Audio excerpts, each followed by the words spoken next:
Hello everyone, start કરીએ આપણે chapter ખનિજ પોષણ. ચેપ્ટર પ્રમાણમાં ખૂબ જ સરળ છે, ઓછી મહેનતે તૈયાર થઈ જાય એવું છે. સ્ટાર્ટ કરીએ. પહેલો પોઈન્ટ, વનસ્પતિઓમાં ખનિજ તત્વોની આવશ્યકતાઓના અભ્યાસની પદ્ધતિઓ. એક્ઝેક્ટલી વનસ્પતિને કયા કયા ખનિજ પોષક તત્વોની જરૂર પડે છે, કયા ખનિજ પોષક તત્વો વગર વનસ્પતિને ના ચાલે, કયા ખનિજ પોષક તત્વો વનસ્પતિ શોષે છે ખરી, પણ જો એ વનસ્પતિને ના મળે તો પણ કોઈ ફરક ના પડે. આવી બધી જુદી જુદી વસ્તુઓનો અભ્યાસ, એના માટે કઈ કઈ પદ્ધતિઓ, વૈજ્ઞાનિક પદ્ધતિઓ વાપરી શકાય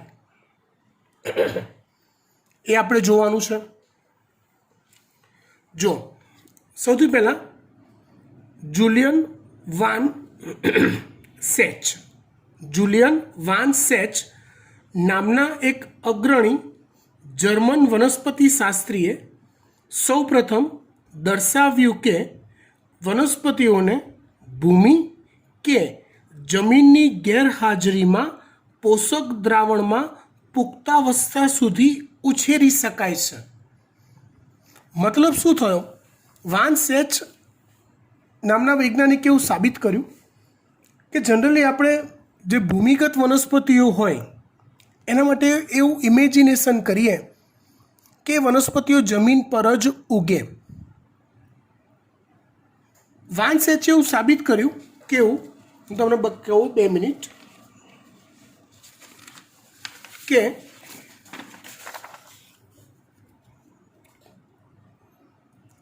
ચોક્કસ પ્રકારનું પોષક દ્રાવણ તૈયાર કરીએ જેમાં પાણી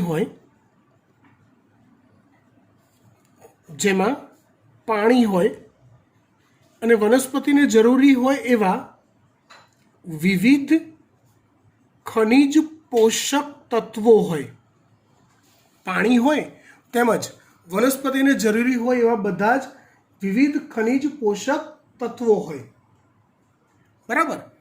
એ મિક્સ કરે, હા, પ્લસ એ દ્રાવણની પીએચ જે યથાવત મેન્ટેન રાખવામાં આવે, અને ઉપર જો વનસ્પતિને સ્થાપિત કરીએ, જો આવી રીતે તટ્ટાર વનસ્પતિ ના રહે, કેમ કે આ જમીન નથી, પાણી છે, એના માટે એક આવી સ્ટેન્ડની વ્યવસ્થા કરવી પડે. એના માટે આવી એક સરસ મજાના સ્ટેન્ડની વ્યવસ્થા કરવી પડે. તો સ્ટેન્ડની મદદથી જો એને બેલેન્સ રાખવામાં આવે તો પાણી અને વિવિધ ખનિજ પોષક તત્વો વગર પણ વનસ્પતિનો ટકાટક વૃદ્ધિ વિકાસ થાય છે, જમીન ના હોય તો પણ. ઇન શોર્ટ, વાન સેચે એવું કીધું, જમીન વનસ્પતિને સ્થાપિત રાખવામાં, પાણી અને ખનિજ પોષક દ્રવ્યો મેળવવામાં ઉપયોગી થાય છે. જો સ્થાપિત રાખવાનો જે મુદ્દો છે એ તમે સ્ટેન્ડથી જો ફૂલફિલ કરી આપો છો તો ખાલી પાણી અને ખનિજ પોષક દ્રવ્યોયુક્ત દ્રાવણમાં વનસ્પતિ બેસ્ટ ઉછેર પામી શકે છે. આવું વાન સેચે સાબિત કર્યું. ડન. બીજો પોઈન્ટ, આ પદ્ધતિ જલ સંવર્ધન પદ્ધતિ તરીકે ઓળખાય છે, પાણીમાં ઉછેરાતી પદ્ધતિ તરીકે. ઓકે. ત્યારબાદ અન્ય ઘણી પદ્ધતિઓ શોધાઈ જેની મદદથી વનસ્પતિઓ માટે ખનિજ પોષક તત્વોની આવશ્યકતા નક્કી કરવામાં આવી છે.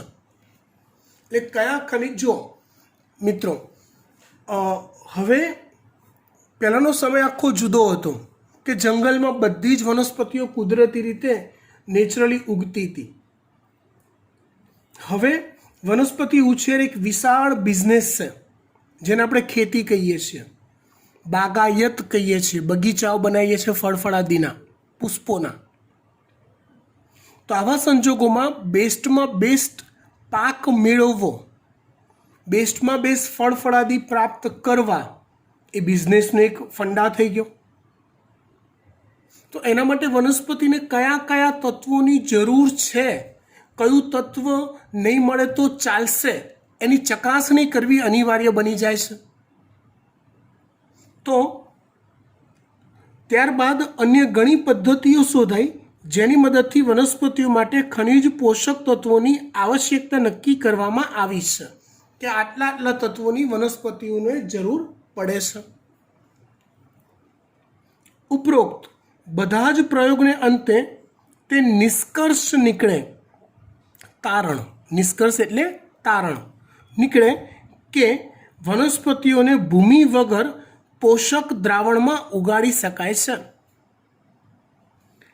આ પદ્ધતિઓમાં પાણી તેમજ ખનિજ પોષક તત્વોની આવશ્યકતા હોય છે, જમીનની જરૂર પડતી નથી, કેમ કે સ્ટેન્ડથી આપણે વનસ્પતિને સ્ટેબલ રાખી શકીએ છીએ.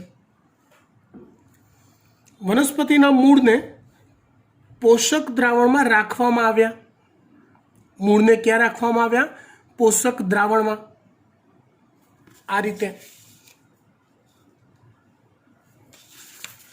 અને તત્વને ઉમેરીને કે દૂર કરીને વિવિધ સાંદ્રતા જાળવીને વનસ્પતિના વૃદ્ધિ માટે યોગ્ય એવું પોષણ દ્રાવણ પ્રાપ્ત થાય છે. એટલે અહીંયા જરૂર પડે એ મુજબ નવા નવા તત્વો ઉમેરવામાં આવે છે. કોઈક તત્વનું પ્રમાણ વધી ગયું હોય તો એને દૂર કરવામાં આવે છે. પોષક દ્રાવણની પીએચ મીન્સ સાંદ્રતા મેન્ટેન રાખવામાં આવે છે, જાળવી રાખવામાં આવે છે. અને આ રીતે પોષક દ્રાવણ મેન્ટેન રખાય છે. આ રીત દ્વારા આવશ્યક ખનિજ તત્વોની ઓળખ થાય છે અને તેઓની ઉણપના કારણે ઉદ્ભવતા લક્ષણોનું સંશોધન થયું. કેવી રીતે થાય હું તમને સમજાવું. જુઓ, ધ્યાન આપજો.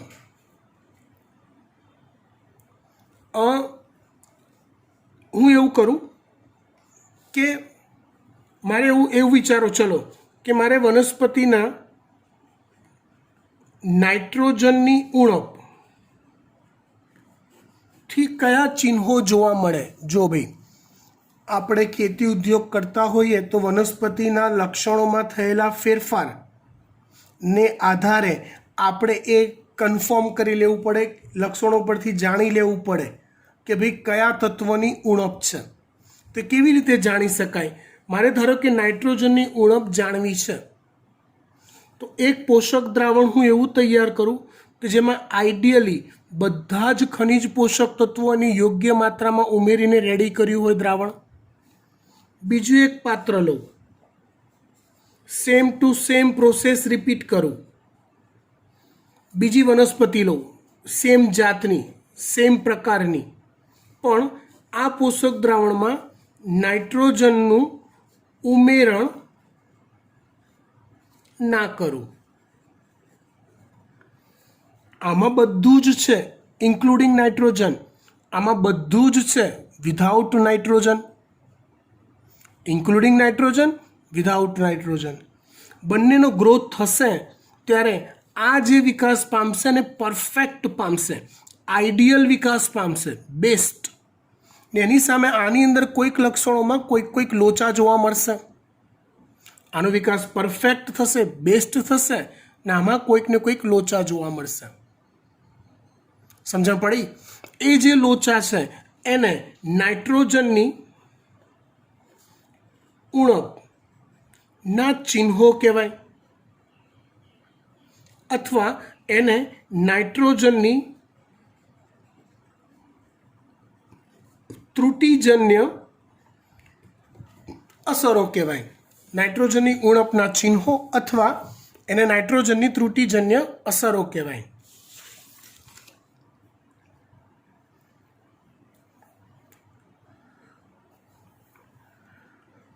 હા, આગળ વાત કરીએ, જળ સંવર્ધનની પદ્ધતિ દ્વારા શાકભાજી જેવા કે ટામેટાં, બીજવિહીન કાકડી અને સલાડને વ્યાપારિક ઉત્પાદનના હેતુથી સફળતાપૂર્વક ઉગાડી શકાય છે. આ એક નવી વાત આવી. થોડુંક નોલેજ તમારું વધારું બેટા, કેમ કે દરેક વખતે ભણવાનું ખાલી ને ખાલી માર્ક વધારવા માટે ના હોય, નોલેજ વધારવા માટે પણ હોય છે. આજનો જે સમય છે ને દીકરા, તમે સમજો, શહેરી વિસ્તાર ધીમે ધીમે ધીમે ધીમે બહુ મોટો થતો જાય છે. જેમ જેમ મોટો થાય તેમ તેમ લોકોના વસવાટ માટે ખેતીલાયક જગ્યાઓનો વપરાશ થતો જાય છે. ખરું કે ખોટું? ખેતીલાયક જગ્યાઓ બધી વપરાતી જ જાય છે. નવા મકાનો બનતા જાય છે, ફેક્ટરીઓ બનતી જાય છે અને ખેતીલાયક જગ્યા ઘટતી જાય છે. આવા સંજોગોમાં વસ્તી વધી ગઈ, ખાનારા લોકો વધી ગયા અને ઉત્પાદન કરતા યુનિટ્સ, ખેતરો ઘટી ગયા. શું કરશો? તો જળ સંવર્ધન પદ્ધતિ એક ક્રાંતિકારી શોધ છે. હું તમને એક ઇમેજિનેશન કરાવું કે યાર, એક મોટું બિલ્ડિંગ હોય ને બિલ્ડિંગમાં ઠેક ઠેકાણે થોડા અંતરે આવા પાણીની અંદર જો વનસ્પતિઓને ઉછેરી હોય, ટામેટાના છોડને, કાકડીના છોડને, તો એક સાંકડી જગ્યામાં બી પુષ્કળ પાક પ્રાપ્ત કરી શકાય છે. કઈ પદ્ધતિથી? જળ સંવર્ધન પદ્ધતિથી. આવનારો સમય કદાચ આવો આવશે તો નવાઈ નહીં, આવશે. હજી જેટલું વધુ ને વધુ શહેરીકરણ થશે ત્યારે આપણે ના છૂટકે પોષક દ્રાવણમાં ઉગેલી કે ઉગાડેલી વનસ્પતિઓ ખાવી પડશે, કેમ કે જમીન બહુ જ ઓછી હશે ઉત્પાદન માટે. Okay, fine. વનસ્પતિની મહત્તમ વૃદ્ધિ માટે પોષક દ્રાવણને પ્રચુર વાયુમય માધ્યમમાં રાખવામાં આવે છે. જો વનસ્પતિમાં કોઈ સ્પેશિયલ શ્વસનાંગ નથી હોતું. વનસ્પતિ ફક્ત અને ફક્ત પોતાના દરેકે દરેક અંગ દ્વારા થોડું ઓક્સિજન લીધા કરે છે. મૂળ, પ્રકાંડ, પર્ણ દરેક અંગની સપાટી પરના જે છિદ્રો હોય એમાંથી વાયુઓની આપલે થયા કરે છે. તો અહીંયા જો હું મૂળને પાણીમાં જ રાખું તો એનો ઓક્સિજન કેવી રીતે મળશે શ્વસન કરવા માટે? એટલે અહીંયા મેથડ એવી હોય છે કે સતત બહારથી હવાને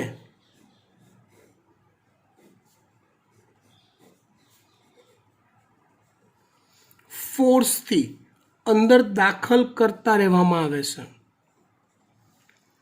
એર સતત અંદર દાખલ થયા કરે, એર સતત અંદર દાખલ થયા કરે. જેના લીધે શું થાય? તો કે મૂળને જરૂરી ઓક્સિજન મૂળ મેળવી શકે.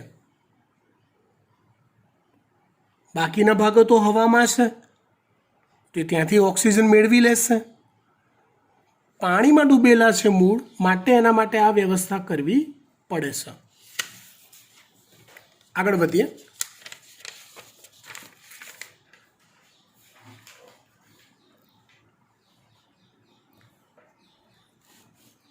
આવશ્યક તત્વો અને તેની આવશ્યકતાના માપદંડો. આવશ્યક તત્વો, ખનિજ તત્વો અને તેની આવશ્યકતાના માપદંડો. ભૂમિમાં આવેલા મોટાભાગના ખનિજ તત્વો મૂળ દ્વારા વનસ્પતિઓમાં પ્રવેશી શકે છે. જમીનમાં જેટલા પણ તત્વો છે એ બધા મૂળ દ્વારા વનસ્પતિ દેહમાં પ્રવેશી શકે છે. જો બેટા, જેટલા તત્વો વનસ્પતિ દેહમાં પ્રવેશતા હોય એ બધા આવશ્યક હોય જ એવું જરૂરી નથી. બિનજરૂરી તત્વો બી જતા હોય, બની શકે. તમે નથી ખાતા પાણીપુરી, એ ક્યાં આવશ્યક છે? તમે પાણીપુરી ના ખાઓ તો થોડા મરી જવાના છો? નથી મરવાના ને, તોય આપણે પાણીપુરી ખાઈએ છીએ, હે ને?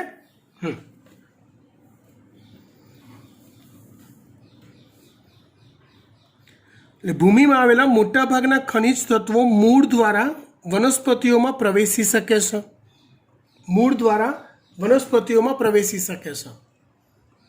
સંશોધિત થયેલા આવા 105 જેટલા તત્વો પૈકી 60 કરતાં વધુ તત્વો વનસ્પતિઓમાં જોવા મળ્યા છે, જે વનસ્પતિએ મૂળ દ્વારા શોષ્યા હોય. વનસ્પતિ દેહમાં 60 કરતાં વધુ તત્વો જોવા મળે છે.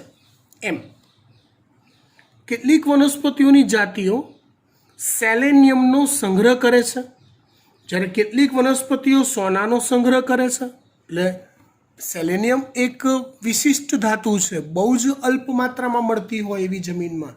કેટલીક વનસ્પતિઓમાં એ જોવા મળે છે, કેટલીક વનસ્પતિઓમાં સોનું અથવા ગોલ્ડ જોવા મળે છે. જે જગ્યાએ ન્યુક્લિયર પરીક્ષણ થતા હોય એની નજીકમાં ઉગતી વનસ્પતિઓ રેડિયો એક્ટિવ સ્ટ્રોન્સિયમ મેળવે છે. એટલે સ્ટ્રોન્સિયમ એને જરાય ઉપયોગી નથી, નુકસાન કરતા છે, તો પણ એ વનસ્પતિઓમાં સ્ટ્રોન્સિયમ જોવા મળે છે. વનસ્પતિઓમાં ખનિજ તત્વોનું ન્યૂનતમ સંકેન્દ્રણ કે સાંદ્રતા, વનસ્પતિઓમાં ખનિજ તત્વોનું ન્યૂનતમ એટલે ઓછામાં ઓછું સંકેન્દ્રણ કે સાંદ્રતા 10⁻⁸ ગ્રામ પર ml ને પણ નક્કી કરવાની તકનીક આજે ઉપલબ્ધ છે. એટલે આટલી ઓછી માત્રામાં પણ જો કોઈ ખનિજ તત્વ હોય 10⁻⁸ ગ્રામ પર ml, સમજો આટલી ઓછી માત્રામાં જો કોઈ તત્વ હોય તો પણ એની તકનીક એવી ડેવલપ થયેલી છે કે એનું એટલું ઝીણું પ્રમાણ પણ જાણી શકાય છે. વનસ્પતિ જેટલા પણ તત્વો શોષે છે તે બધા જ વનસ્પતિ માટે આવશ્યક હોતા નથી. જેટલા તત્વો શોષે છે એ બધા જ વનસ્પતિ માટે આવશ્યક હોતા નથી. કોઈ પણ તત્વની આવશ્યકતાના માપદંડ નીચે પ્રમાણે છે. તત્વની આવશ્યકતાના માપદંડ નીચે પ્રમાણે છે. મતલબ કેટલાક ચોક્કસ ક્રાઇટેરિયા નક્કી કર્યા, એ ક્રાઇટેરિયામાં જો ફૂલફિલ થાય તો જ એ તત્વને આવશ્યક તત્વ ગણી શકાય. એ તત્વ વનસ્પતિની સામાન્ય વૃદ્ધિ અને પ્રજનનના હેતુ માટે તદ્દન આવશ્યક હોવું જોઈએ. મતલબ આવશ્યક તત્વ કોને કહેશો? તો કે હા, જો કોઈ તત્વ વનસ્પતિની વૃદ્ધિ માટે અને એના પ્રજનન માટે બેમાંથી કોઈ એક માટે ફરજિયાત જરૂરી હોય તો એને આવશ્યક તત્વ કહેવાય. તે તત્વની ગેરહાજરીમાં વનસ્પતિ પોતાનું જીવન ચક્ર પૂરું કરી શકતી નથી કે બીજ સર્જી શકતું નથી, તો જ એ તત્વને આવશ્યક તત્વ કહેવાય. જીવનચક્ર પૂરું કરવું એટલે શું? તો બીજથી બીજાંકુરણ થઈ વૃદ્ધિ થાય, પુખ્તાવસ્થા આવે એ પ્રજનન કરે, બીજ સર્જે, બીજ જમીનમાં જાય ને નવો દેહ સર્જાય, એને આખું વનસ્પતિનું જીવન ચક્ર કહેવાય. કહેવાનો ભાવાર્થ શું કે બીજથી બીજાંકુરણ થઈ વૃદ્ધિ થઈ પ્રજનન સમય સુધી પ્રજનન કરવું, બીજ સર્જવું, આટલી બધી જ પ્રક્રિયાઓમાં જો કોઈ એક તત્વ એવું ભાગ ભજવતું હોય કે જો એ વનસ્પતિને ના મળે તો આ આખી સાયકલ અટકી જાય, ક્યાંક ને ક્યાંક અટકી જાય, તો એ તત્વને આવશ્યક તત્વ કહેવાય. સમજી ગયા? ઓકે. તત્વની આવશ્યકતા વિશિષ્ટ હોવી જોઈએ અને તેને કોઈ અન્ય તત્વ દ્વારા પ્રતિસ્થાપિત કરી શકાય નહીં. મતલબ એ તત્વ આવશ્યક હોય તો એ એવું આવશ્યક હોવું જોઈએ કે એની જગ્યાએ કોઈ બીજા તત્વથી વનસ્પતિ કામ ન ચલાવી શકતી હોવી જોઈએ. એ એટલે એ જ તત્વ. દાખલા તરીકે ચલો હું તમને એવું પૂછું કે તમારા માટે વી.આર. શાહ કે એકતા મેમ આવશ્યક છે કે નહીં? તમે સારું લગાડવા ખાલી ખાલી હા પાડશો. હા આવશ્યક છે. હા અમે સારા છીએ પણ આવશ્યક તો નથી જ. કેમ? કારણ કે જો વી.આર. શાહ ના ભણાવે તો શું તમારું 11-12 સાયન્સ અટકી જાય? તમારું ભણવાનું જીવનચક્ર અટકી જાય?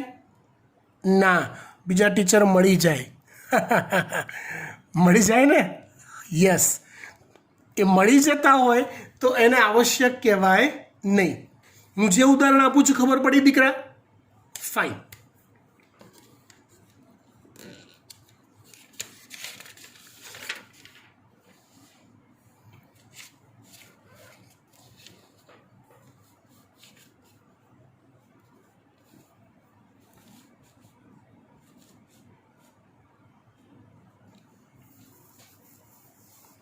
ત્યાર પછી વાત કરીએ તત્વ વનસ્પતિની ચયાપચયની ક્રિયામાં પ્રત્યક્ષ રૂપે ભાગ લેતું હોવું જોઈએ. મતલબ કોઈ ચોક્કસ પ્રક્રિયામાં એ તત્વ સીધું સંકળાતું હોવું જોઈએ. દાખલા તરીકે આપણે કહીએ ગ્લાયકોલિસિસ પ્રક્રિયા. હું એવું કહું મેગ્નેશિયમ વનસ્પતિ માટે આવશ્યક તત્વ છે, તમે કહો સાહેબ ના હોય, તો હું કહું કે બેટા મેગ્નેશિયમ ના હોય ને એની હાજરી વગર ગ્લાયકોલિસિસ થાય જ નહીં. બોલ હવે. તો ગ્લાયકોલિસિસ નામની ચયાપચયની પ્રક્રિયા મેગ્નેશિયમની હાજરી વગર નથી થતી. યસ. આ જ રીતે કોઈ ચોક્કસ ચયાપચયની પ્રક્રિયામાં જે તે તત્વ જો સંકળાતું હોય તો જ એને વનસ્પતિ માટે આવશ્યક તત્વ કહેવાય. તમને બેટા ખબર પડે છે ને આપણે શું ભણી રહ્યા છીએ? વનસ્પતિ જમીનમાંથી જાત જાતનું ને ભાત ભાતનું શોષ્યા કરે છે. 60 જેટલા તત્વો શોષે છે. પણ અહીંયા આપણે આવશ્યક તત્વો કોને કહેવાય? એ 60માંથી કોઈક નહીં શોષે તો વનસ્પતિનું કોઈ લૂંટાઈ નથી જવાનું. પણ આવશ્યક તત્વ કોને કહેવાય કે જેના વગર વનસ્પતિનું જીવનચક્ર અટકી જાય, વૃદ્ધિ પ્રજનનમાં ક્યાંક કંઈક લોચા પડી જાય, બીજ નિર્માણ સુધી વનસ્પતિ ન પહોંચી શકે. બીજું, એની જગ્યાએ કોઈક બીજા તત્વથી ન ચલાવી શકાય. ત્રીજું, વનસ્પતિની દેહધાર્મિક પ્રક્રિયામાં એ તત્વ સીધું સંકળાતું હોવું જોઈએ. તો જ એને આવશ્યક તત્વ કહેવાય. બાકી બધા ખાલી રામ ફરતા રામ કહેવાય. આવે તો ઠીક, આવે તો જય શ્રી કૃષ્ણ, ના આવે તો રામ રામ. એવું ઉપરોક્ત માપદંડોને આધારે માત્ર કેટલાક જ ખનિજ તત્વો વનસ્પતિઓની વૃદ્ધિ તેમજ ચયાપચય માટે ચોક્કસપણે આવશ્યક છે. આ તત્વોને તેમના જથ્થાને આધારે 2 જૂથમાં વહેંચવામાં આવે છે. એટલે આ 3 ક્રાઇટેરિયામાંથી જો પાસ ઓન થાય એવા કેટલાક તત્વો છે. વનસ્પતિ દેહમાં એ તત્વો કયા જથ્થામાં મળી આવે છે, કેટલા જથ્થામાં મળી આવે છે, એને આધારે એ તત્વોને 2 જૂથમાં વહેંચાય છે. 1 ગુરુ પોષક તત્વો, 2 લઘુ પોષક તત્વો. ગુરુ પોષક તત્વો તો સામાન્ય રીતે વનસ્પતિની પેશીઓમાં શુષ્ક દળમાં, શુષ્ક દળ એટલે શું? તો વનસ્પતિમાં સમજો દોસ્તો, કોઈ પણ પેશી હોય એમાં 60%થી માંડીને 75, 80, 85% જેટલું પાણી જ હોય છે. વનસ્પતિને પૂરેપૂરી ડ્રાય કરી દો, પાણી ઉડાડી દો, સૂકવી દો, તો એ ડ્રાય એટલે શુષ્ક દળ થયું. ગુરુ પોષક તત્વ એટલે વધુ માત્રામાં મળી આવતા પોષક તત્વો. સામાન્ય રીતે વનસ્પતિની પેશીઓમાં શુષ્ક દળમાં 10 મોલ પર કેજી થી વધુ માત્રામાં આવેલ હોય એવા તત્વોને ગુરુ પોષક તત્વો કહે છે. આ જૂથમાં સમાયેલા ગુરુ પોષક તત્વો કયા છે? Carbon, hydrogen, oxygen, nitrogen, phosphorus, sulphur, potassium, calcium અને મેગ્નેશિયમ છે. આ બધા તત્વો પૈકી કાર્બન, હાઇડ્રોજન અને ઓક્સિજન મુખ્યત્વે CO2 અને H2O માંથી પ્રાપ્ત થાય છે, જ્યારે અન્ય ખનિજ તત્વો ભૂમિમાંથી ખનિજ સ્વરૂપે શોષણ પામે છે. લઘુ પોષક તત્વો, સૂક્ષ્મ પોષક તત્વો કે લેશ તત્વોની આવશ્યકતા, લઘુ પોષક તત્વોને સૂક્ષ્મ પોષક તત્વો પણ કહેવાય કે લેશ તત્વો પણ કહેવાય, ની આવશ્યકતા ઓછી માત્રામાં હોય છે. 10 મોલ પર કિલોગ્રામ થી ઓછી માત્રા, આનાથી વધુ, આનાથી ઓછી માં વનસ્પતિમાં તે જોવા મળે છે. તેમાં Fe એટલે કે iron, manganese Mn, copper Cu, molybdenum Mo, zinc Zn, B boron, chlorine Cl, nickel Ni નો સમાવેશ થાય છે. આ ઉપરાંત સોડિયમ, સિલિકોન અને કોબાલ્ટ અને સેલેનિયમ પણ ઉચ્ચ કક્ષાની વનસ્પતિઓ માટે આવશ્યક તત્વ છે. કેટલીક વનસ્પતિઓમાં આ 4 તત્વો પણ જોવા મળે છે અને કામના છે.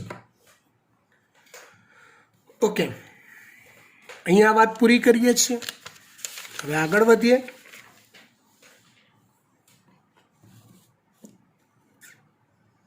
હવે આગળ જે પ્રકાર પાડ્યા ને આવશ્યક તત્વોના, એ વનસ્પતિ દેહમાં એ તત્વો કયા જથ્થામાં મળી આવે છે એને આધારે પ્રકાર પાડ્યા હતા.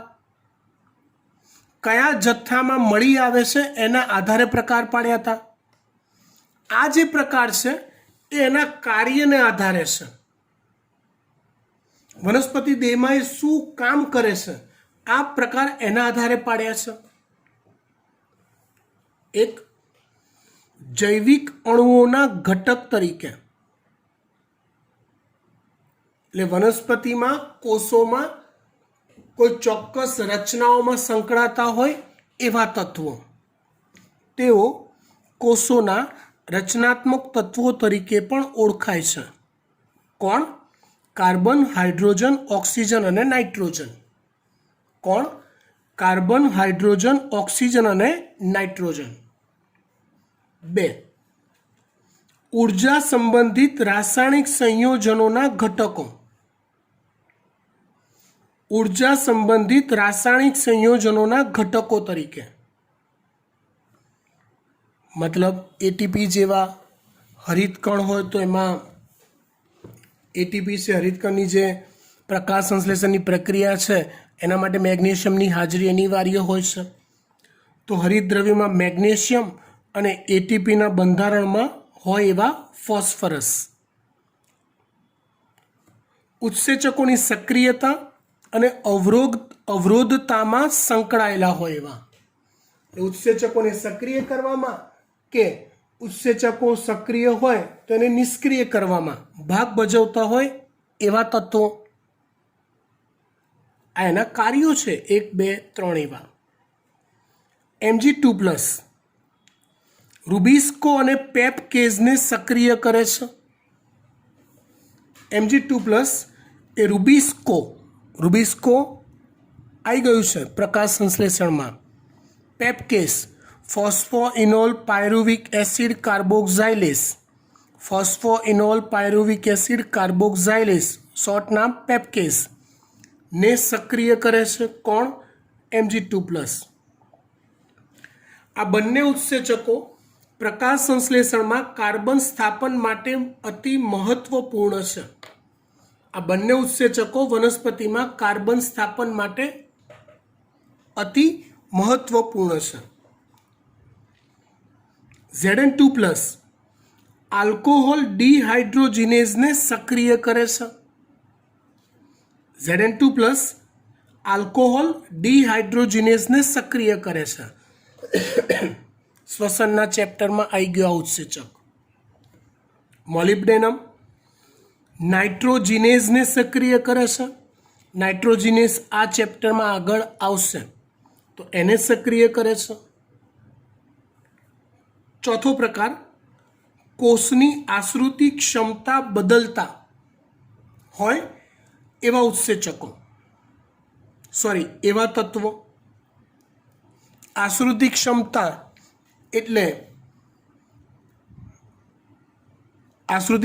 એટલે કોષની પીએચ બદલે, ઓપી, ઓસ્મોટિક પ્રેશર મતલબ કોષનો આશ્રુતિ દાબ બદલે એવા. K+ની